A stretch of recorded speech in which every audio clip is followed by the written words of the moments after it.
नमस्कार, जय हिंद। मैं हूं आयुष और आप देख रहे हैं भारत तक का खास शो मित्र देश। आज के एपिसोड को लेकर आप ये सोच रहे होंगे कि आज भारत और ओमान की डील की चर्चा मैं करूंगा, क्योंकि भारत और ओमान के बीच एफटीए लागू होने वाला है। लेकिन नहीं, आज मैं भारत और यूरोप की दोस्ती की बड़ी खबर आपके सामने लेकर आया हूं और उसकी बड़ी वजह है भारत का वो ऐतिहासिक फैसला जो सिर्फ दिल्ली नहीं, जो वॉशिंगटन नहीं, मॉस्को नहीं, बीजिंग नहीं, पूरे यूरोप में गूंज रहा।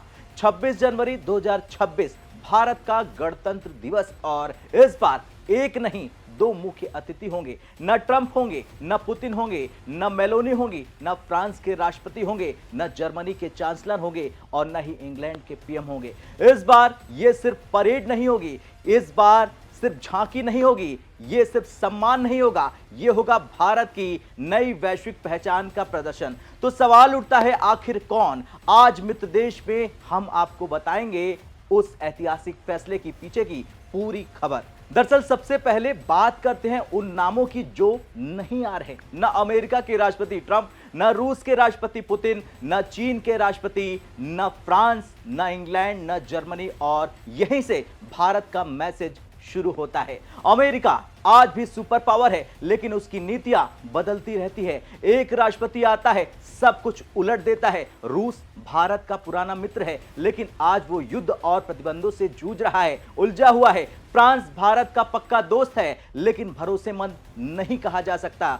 भारत जानता है कि 21वीं सदी एक देश की नहीं, ब्लॉक की सदी है और इसीलिए भारत ने किसी एक चेहरे को नहीं, पूरे यूरोपीय संघ को चुन लिया है, क्योंकि भारत ने तय किया है कि 2026 के गणतंत्र दिवस पर वो दुनिया की किसी एक सुपर पावर को नहीं, बल्कि पूरे यूरोप के नेतृत्व को बुलाएगा। और यही वो फैसला है जिसने दुनिया को चौंका दिया। दरअसल 26 जनवरी 2026 के मुख्य अतिथि हैं यूरोपीय आयोग की अध्यक्ष यानी ईयू की सरकार की प्रमुख उर्सुला वॉन डेर लेन और एंटोनियो कोस्टा, जो यूरोपीय परिषद के अध्यक्ष यानी 27 देशों के नेताओं के प्रतिनिधि हैं। यह पहली बार होगा जब भारत गणतंत्र दिवस पर किसी अंतर्राष्ट्रीय संगठन के दो शीर्ष नेताओं को एक साथ बुला रहा। यह अपने आप में इतिहास है। गणतंत्र दिवस का मुख्य अतिथि केवल सम्मान नहीं होता, यह संकेत होता है। यह संकेत होता है कि भारत आने वाले सालों में किसके साथ किस दिशा में आगे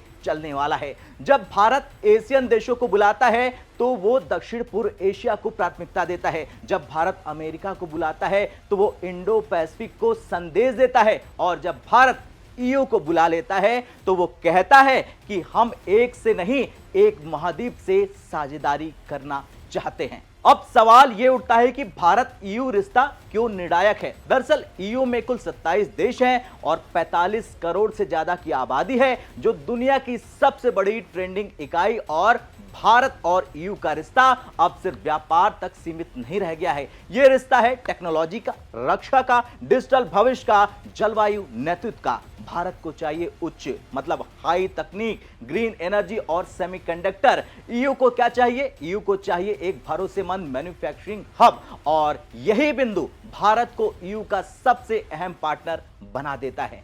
अब आते हैं इस पूरे न्योते के सबसे बड़े कारण पर। तो सबसे बड़ा कारण है India EU free trade agreement. उम्मीद है कि 26 जनवरी ही वो तारीख है या उसके अगले दिन जब भारत और यूरोप के बीच फ्री ट्रेड एग्रीमेंट साइन हो जाएगा और लागू भी हो सकता है।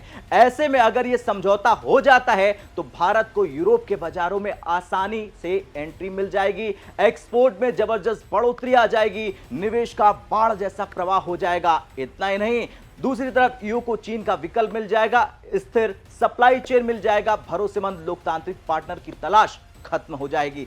26 जनवरी 2026 इस एफटीए को राजनीतिक मंजिल तक पहुंचाने का सबसे बड़ा मंच बन सकता है। प्रधानमंत्री मोदी की विदेश नीति की एक लाइन समझिए, भारत किसी खेमे में नहीं है, भारत खुद एक केंद्र है। अमेरिका से दोस्ती, रूस से पक्के संबंध, ईयू से साझेदारी और ग्लोबल साउथ का नेतृत्व है। और यही कारण है कि भारत आज हर टेबल पर बैठा है। 26 जनवरी 2026 इस नीति की सबसे मजबूत तस्वीर होगी।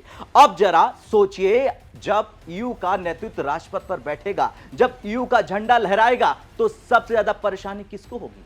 चीन को, पाकिस्तान को, उन ताकतों को जो भारत को अलग थलग देखना चाहती हैं। लेकिन ईयू और इंडिया की डील होते ही नई वैश्विक धुरी बन जाएगी। जनवरी 2026 में दिल्ली में ही इंडिया ईयू लीडर्स समिट है, जिसका एजेंडा है FTA final, defence cooperation, digital governance और क्लाइमेट एक्शन और इंडो पैसिफिक स्ट्रेटजी। यह सिर्फ एक दौरा नहीं होगा, ये भविष्य का सबसे बड़ा नक्शा होगा और अमेरिका को सबसे बड़ी चोट लगेगी।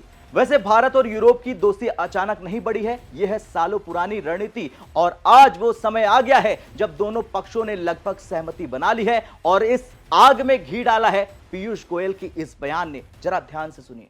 गत दिनों में कई सारे देशों के मंत्रियों का भारत की तरफ आना हुआ। मेरे भी कई दौरे रहे अलग अलग देशों में, क्योंकि आज पूरा विश्व देख रहा है कि प्रधानमंत्री नरेंद्र मोदी जी के निर्णायक नेतृत्व के साथ साथ एक मजबूत लोकतंत्र, 140 करोड़ भारतवासियों का कौशल्य, 140 करोड़ भारतवासियों का युवा देश जो ऊर्जा के साथ भी बढ़ा है, आशा अपेक्षा के साथ देश में डिमांड भी क्रिएट कर रहा है और विश्व की सबसे तेज गति से बढ़ती हुई अर्थव्यवस्था भारत आज विश्व का आकर्षण का केंद्र बनी है। व्यापार हो, निवेश हो, टैलेंट हो, आखिर 24 लाख हमारे साइंस और टेक्नोलॉजी, मैथमेटिक्स, इंजीनियरिंग के ग्रेजुएट्स हर साल सिर्फ भारत ही बना सकते हैं। ऐसी परिस्थिति में स्वाभाविक है कि विश्व के अलग अलग देश भारत के साथ फ्री ट्रेड एग्रीमेंट भी करना चाहते हैं, इकोनॉमिक पार्टनरशिप भी करना चाहते हैं, व्यापार और निवेश के संबंध बढ़ाना चाहते हैं। 2 दिन पहले चिली की माननीय मंत्री आई हुई थी, उनके साथ प्रगति हमने देखी और जल्द ही उनके साथ भी फ्री ट्रेड एग्रीमेंट होने वाला है। 3 दिन पहले इजरायल के मंत्री के साथ बातचीत हुई। इजरायल और भारत दोनों ने चीफ नेगोशिएटर नियुक्त कर दिया है, नेगोशिएटिंग टीम बन गई है। टर्म्स ऑफ रेफरेंस तो इजरायल में मैं कर ही आया था। हमारी उम्मीद है कि एक पहला फेज इजरायल के साथ फ्री ट्रेड एग्रीमेंट हो जाएगा। मेरे घनिष्ठ मित्र यूरोपियन यूनियन के मंत्री मारोस शर्कोविच और उनकी पूरी टीम भारत में थी। टीम तो लगभग 8 दिन से थी।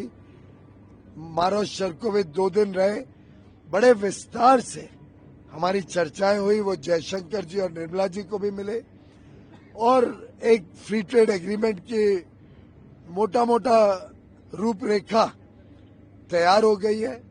बहुत ही सार्थक चर्चा रही और मुझे विश्वास है कि जल्द उनके साथ भी निर्णय हो जाएगा। यूनाइटेड स्टेट्स ऑफ अमेरिका की टीम मंगलवार से भारत में है और उनके साथ बातचीत निरंतर प्रगति कर रही है।